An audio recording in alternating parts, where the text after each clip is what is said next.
درود بر شما هموطنان عزیز. اینجا برلین و من داداجان اتاق‌الله‌ام. من یاد دارم که در روزهای نزدیک یک برنامه تشریف فراهم داشتم با نام ملاقات غایبانه و در این ملاقات غایبانه بس همه سوالهای شما، پرسش‌های شما از طریق فیسبوک و یوتیوب پاسخ گویم.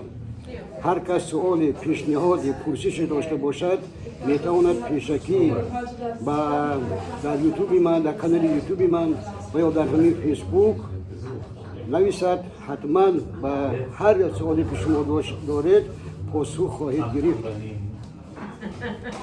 30 سال مبارزه، 30 سال راهی که من طی کردم، هرچی بود و هست برای شما قصه خواهم کرد و انشاءالله همون روزشون پیشکی حتما اعلام میکنیم، همه با هم وا میخوریم و با انشاءالله امیدوارم که یک ملاقات خوبی داشته باشیم که برای مبارزان، برای رهنوردان راه آزادی خطاهای ما، ثوابهای ما، گناههای ما سبق شده باشد. خدا به همراه تا دیدار در دوشنبه.